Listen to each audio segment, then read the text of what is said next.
කවුරු හරි ස්කිල්ස් නැතුව ක්ලෝඩ් කෝඩ් යූස් කරනවා නම් එයාලා ලොකු ටෝකන්ස් ගානක් නාස්ති කරගන්නවා. සෝ මේ තියෙන්නේ ඔයාට අවශ්‍ය කරන top skills 3. Hi everyone, Review Master AI කියලා අපි channel එක පටන් ගන්න යනවා. මේක just photo generation නැත්නම් presentation එක generate කරනවා වගේ නෙවෙයි කතා කරන්න යන්නේ. එතනින් එහාට deeply ගිහින් මෙන්න මේ AI updates ඔයාට interesting විදියට අරන් එන්න යන්නේ. සෝ මේ channel එක හැම platform එකකම බලා ගන්න පුළුවන්. අනිවාර්යෙන් follow කරලා තියාගන්න. සෝ මම කියන්න යන skills ක්ලෝඩ් කෝඩ් එකේ වැඩ කරන ඒවා normal ක්ලෝඩ් එකේ නෙමෙයි. So දන්නේ නැති කට්ටියට මේ කියන්නේ ක්ලෝඩ් කෝඩ් කියන්නේ වෙනම ටර්මිනල් එකේ වැඩ කරන tool එකක්. මේක use කරන්න ඕන නම් ඔයාලට අනිවාර්යෙන් ක්ලෝඩ් Pro subscription එක තියෙන්න ඕනේ. So එහෙම use කරගෙන ඉන්න කට්ටිය අනිවාර්යෙන් මෙන්න මේ skills තුන install කරගන්න. පළවෙනි එක find skills.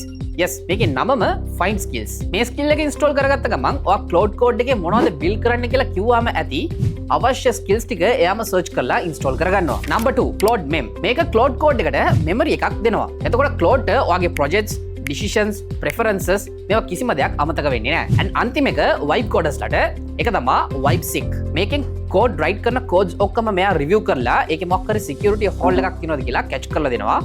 ෆයිනල් ප්‍රොඩක්ට් එක ෂිප් කරන්න කලින් මේක ඔයා බිල්ඩ් කරන එකේ penetration test එකක් වගේ හිතන්න. දැන් ඊළඟ ප්‍රශ්නේ මේක කොහොමද install කරගන්නේ කියලා. ඔයා මේක බලන platform එකේ bio එකේ link එකක් ඇති. ඒක click කරපු ගමන් GitHub links ඔක්කොම ඔයාට බලා ගන්න පුළුවන්. ඒ link එක copy කරගෙන අවිලා Claude ගෙන් දීලා අහන්න මේ කොහොමද install කරන්න කියලා. එයා step by step කියලා දෙනවා. මේ Claude එකට skills බැලුවොත් එහෙම ලක්ෂයකට වඩා බලා ගන්න පුළුවන්. හැබැයි මේ skills තුන ඔයාගේ Claude game එක completely change කරනවා.